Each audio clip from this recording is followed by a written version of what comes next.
Many of the crimes we've discussed in the past have had an immense impact on one or more families and their local communities. But some cases reach beyond that.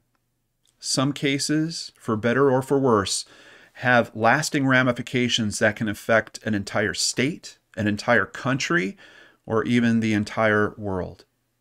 I'm John Lordan, and today we are talking about the criminal impact of David Berkowitz, the son of Sam laws, and how that ripple would touch many other cases.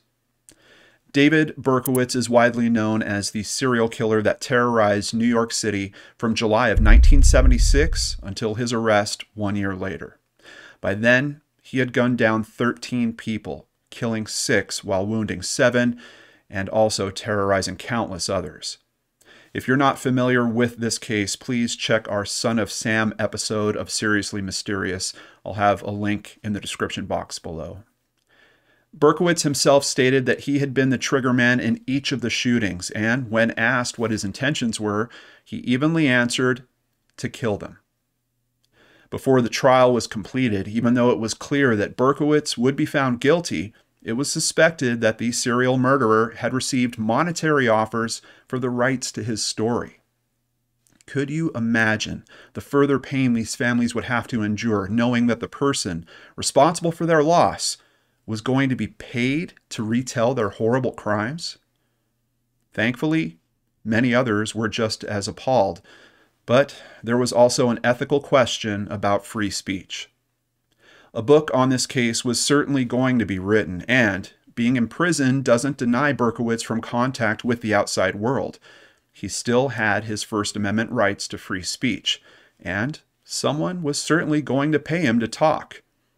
In order to address Berkowitz from seeing any profits from a book based on the story, the New York State Legislature passed the first Son of Sam law in 1978, Executive Law 632A.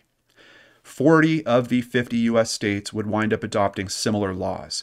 It basically called for an escrow account to be created, and any money that he received for publishing rights or any residuals would be deposited into that account. This money would then be distributed to the family members of his victims. David Berkowitz, who became a born-again Christian sometime after being captured, had at one time stated that he wished for any money he received for his story to go to the victims' families anyway. However, that's not the end of the story for the Son of Sam laws.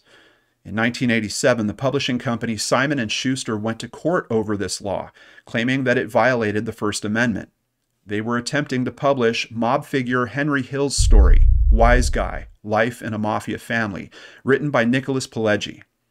The case, Simon & Schuster versus New York Crime Victims Board, went to the U.S. Supreme Court, where the law was unanimously found to be unconstitutional. Simon & Schuster won, so the book was published and was later turned into the Hollywood mob thriller Goodfellas.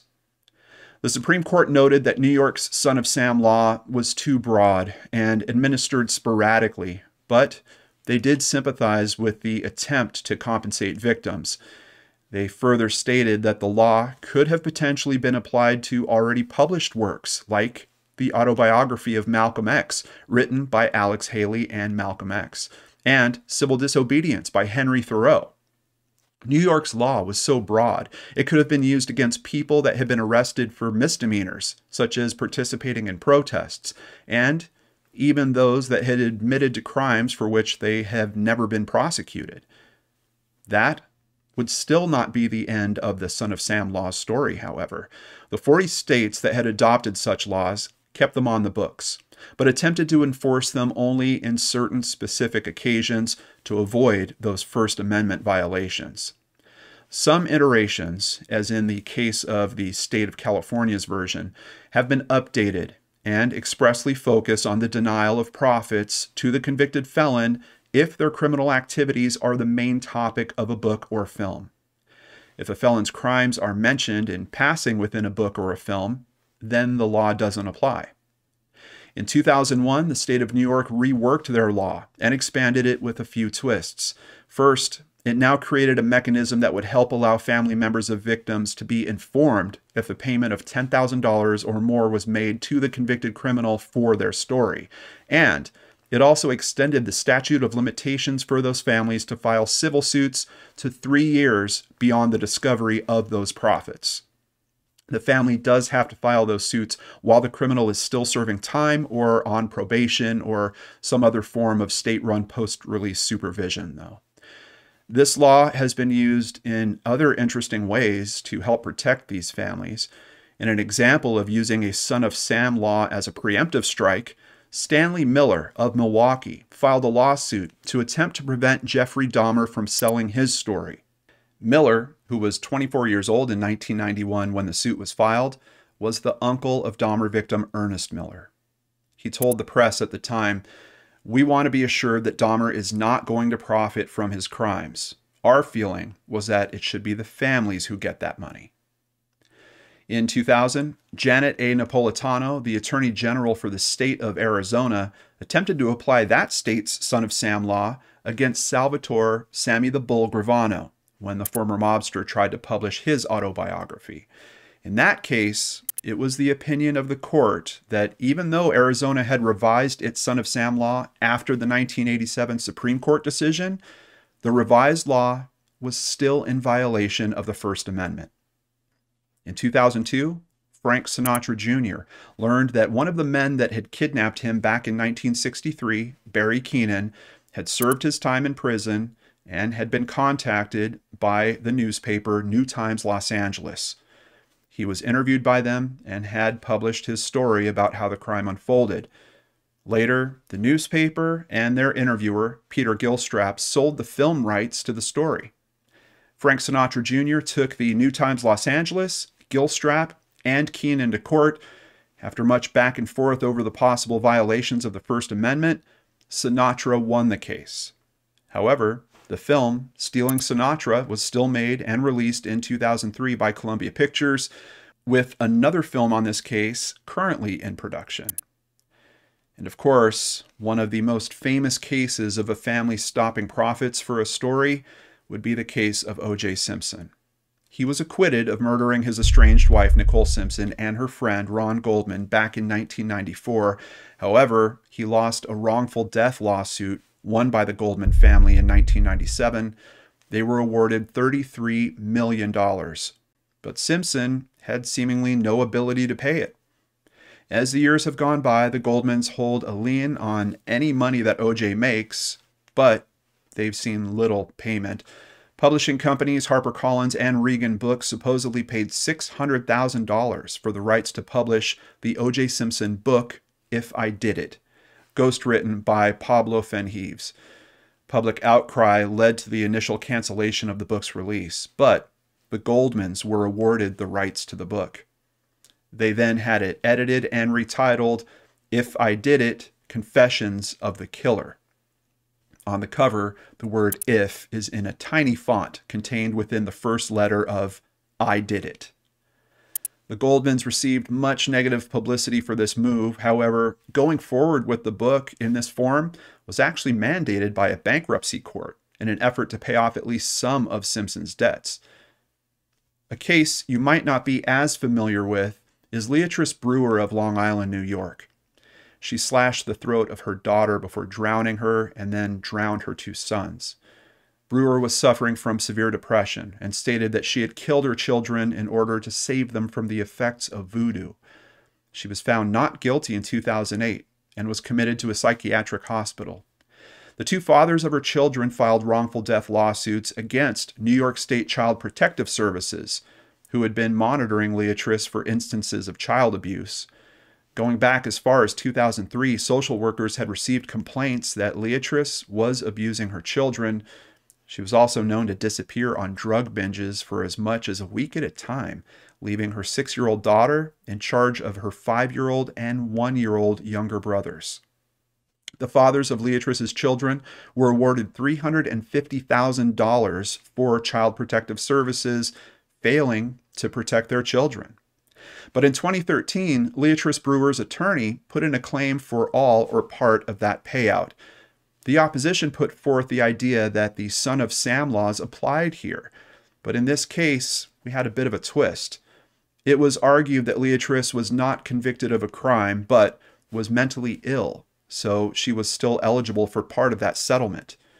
In that decision, the court found that Leatrice Brewer was not entitled to any part of the estate under the son of Sam law. And as recently as 2019, the state of New York's Office of Victim Services stepped in to seize a reported $320,000 that the streaming service Netflix paid to a convicted grifter named Anna Sorokin.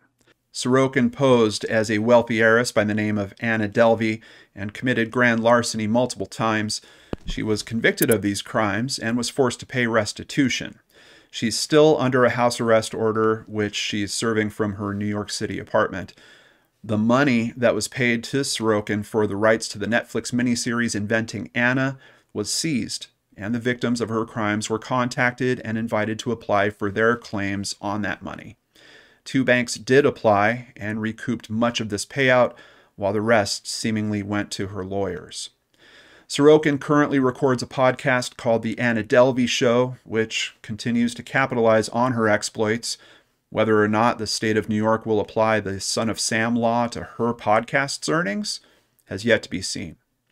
Sorokin's lawyers have publicly stated that her debt has been paid, though that is apparently somewhat debatable. Currently, New York state lawmakers are still looking for amendments to their son of Sam laws to also prevent the family members of murderers to profit from their crimes. Case in point, Aza Ellerup, the estranged wife of Gilgo Beach murders suspect Rex Heuermann, signed a deal with Peacock TV for her contribution to their docuseries about the unfolding case. While the debate is still raging on both sides of the law, Peacock TV states that the payment to Ellerup was a license fee for archive materials only, and that she is not otherwise participating in the documentary.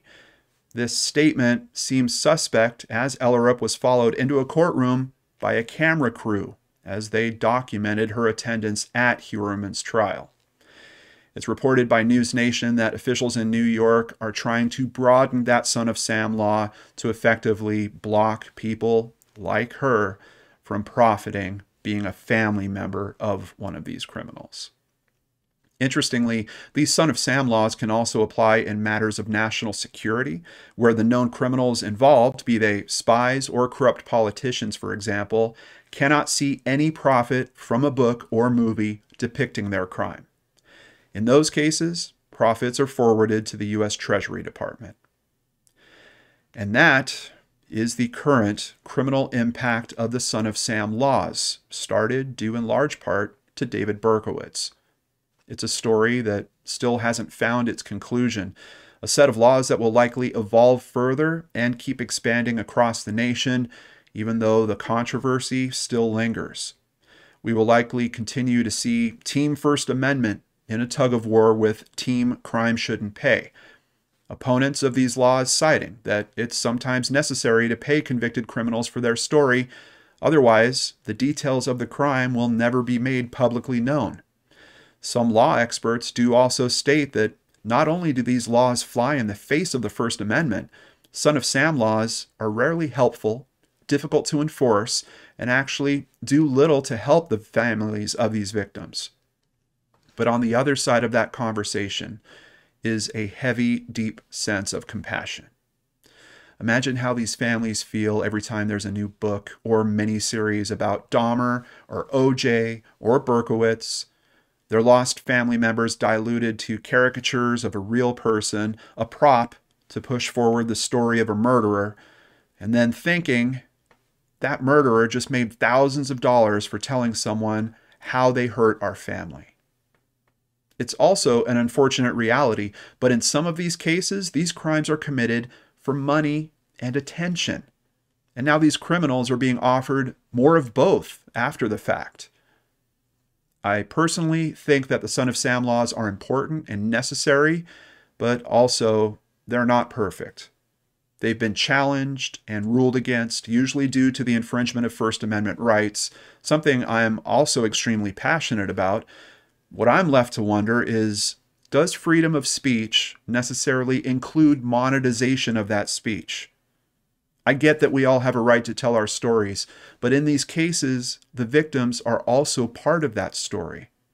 So if we're allowing a criminal's right to be paid for their side of the story, if we're guaranteeing their right to free speech, despite them illegally revoking that same right from those victims, as David Berkowitz did to 6 people, shouldn't we find some mechanism to protect the interests, both narratively and financially, of those victims and their families? It might be imperfect, but the Son of Sam laws, in my opinion, are an important step to doing just that. What do you think? I'm John Lordan. Please join us again soon as we look into another criminal impact.